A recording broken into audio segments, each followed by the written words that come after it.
প্রিয় বিকম 4 সেমিস্টারের ছাত্রছাত্রীরা, আজকে আমি যে বিষয় নিয়ে আলোচনা করব সেটি হচ্ছে তোমাদের যে এন্টারপ্রেনিয়ারশিপ ডেভেলপমেন্ট এবং বিজনেস এথিক্স সাবজেক্টটি রয়েছে, সেই সাবজেক্টটি থেকে তোমাদের এমসিকিউ পেপার হয় বিকমের, তোমরা জানো পুরোটাই এমসিকিউ বেস পরীক্ষা তোমাদের হয় এবং ওএমআর শিটে তোমাদের এক্সাম দিতে হয়।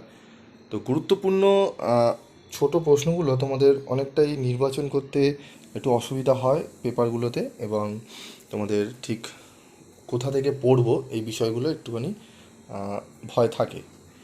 তো যারা বেঙ্গলি ভার্সনে পড়ছো বিজনেস এথিক্স এবং এন্টারপ্রিনারশিপ ডেভেলপমেন্ট উদ্যোগ উন্নয়ন, যারা বেঙ্গলি ভার্সন রয়েছে তাদের জন্য আজকের এই ভিডিওটি একটু গুরুত্বপূর্ণ হতে চলেছে, কারণ আমি তোমাদের পার্ট ওয়াইজ কিছু গুরুত্বপূর্ণ এমসিকিউ বলে দেবো। এই এমসিকিউগুলো তোমরা যদি একটু অনুশীলন করো তাহলে তোমরা আন্দাজ করতে পারবে যে কীরকম ধরনের প্রশ্ন তোমাদের আসতে পারে। ঠিক আছে, তো ভিডিওটি প্রথম থেকে শেষ পর্যন্ত একটু মনোযোগ সহকারে শুনো। তোমাদের 80 নম্বরের পরীক্ষা হবে।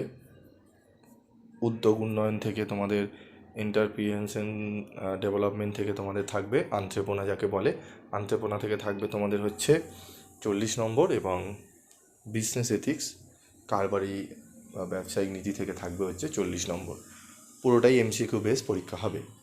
তো যারা প্রিভিয়াস সেমিস্টারে সাপ্লি রয়েছে যাদের এই পেপারটি, এবং যারা নতুন পরীক্ষা দেবে, উভয়ের জন্যই গুরুত্বপূর্ণ হবে এই প্রশ্নগুলো। তো পার্ট ওয়ানে আমি কিছু প্রশ্ন দিচ্ছি, এটি চ্যাপ্টার 1 থেকে কভার করা প্রশ্নগুলো।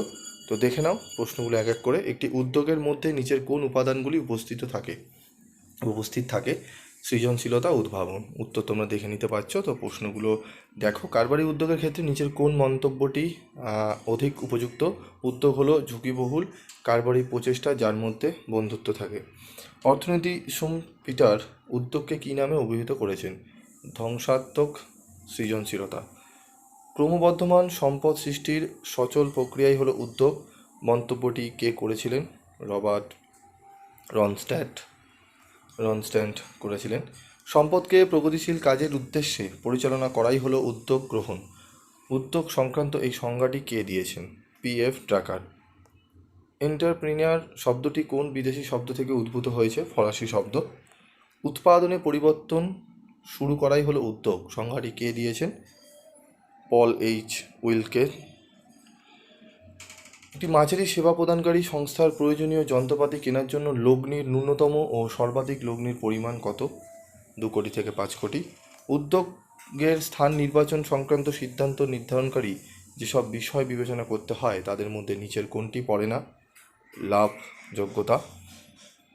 যে কারবার পরিবারের 2 বা ততোধিক সদস্যদের দ্বারা গড়ে ওঠে ও যাদের হাতে কারবারের নিয়ন্ত্রণ থাকে তাকে পারিবারিক কারবার বলে। আর্থিক।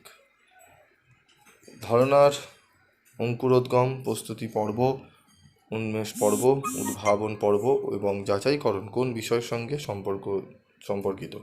সৃজনশীল প্রক্রিয়া। Federation of Indian chamber of commerce and industry FICCI ভারতবর্ষের কোন রোল মডেলকে বিংশ শতকের উদ্যোক্তা শিরোনামে ভূষিত করে? ধীরুভাই আম্বানি। উদ্যোক্তার ইংরেজি শব্দ এন্টারপ্রিনিয়ার উদ্ভূত হয়েছে ফরাসি শব্দ থেকে। প্রামাণ্য তথ্য অনুযায়ী বিশ্বের প্রাচীনতম পারিবারিক কারবারটি হলো কঙ্গোগুমি। এই প্রশ্নগুলো অত্যন্ত গুরুত্বপূর্ণ, কিন্তু এখান থেকে প্রশ্ন তোমরা কিন্তু কমন পেতে পারো। ঠিক আছে, প্রশ্নগুলো একটু দেখবে। এমসিকিউ তো সাজেশন ওইভাবে হয় না, তবে প্র্যাকটিস করার জন্য যে প্রশ্নগুলো দেখবে সেগুলোই আমি তোমাদের সামনে তুলে ধরছি। ভারতের MSME সম্পর্কে কোনটি সত্য?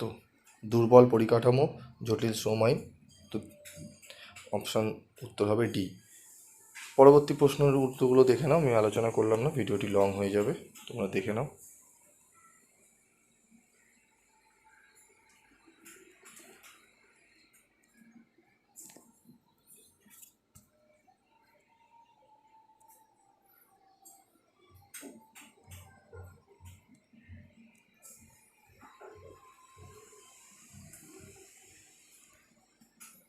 ঠিক আছে, প্রশ্নগুলো ভালো করে দেখো। টেক্সট বইটি একটু ভালো করে খুঁটিয়ে পড়বে। টেক্সট বইয়ে খুঁটিয়ে পড়ার পরেই তোমরা কিন্তু এই প্রশ্নগুলো একটু প্র্যাকটিস করো। আশা করি তোমাদের অনেকটাই উপকারে লাগবে।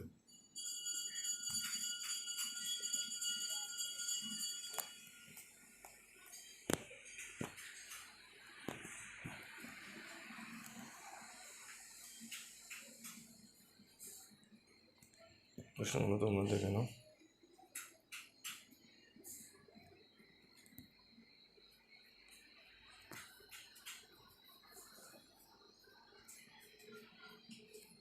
আঠারোশো চুয়ান্ন সালে মুম্বাইতে প্রথম কাপড়ের কল স্থাপন করেছিলেন কে?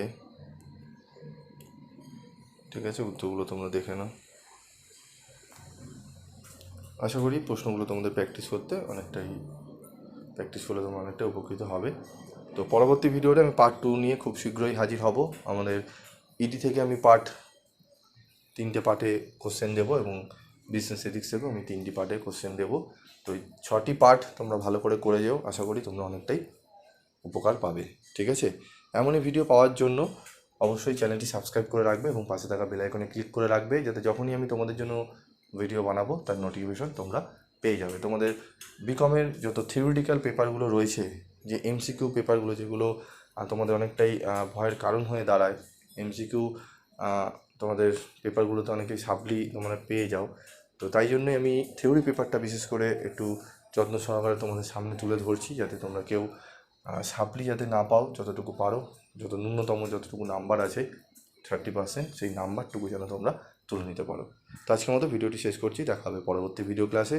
সকলে ভালো থাকবে, সুস্থ থাকবে এবং অবশ্যই পিবি স্টাডি ক্লাসের সঙ্গে যুক্ত থাকবে।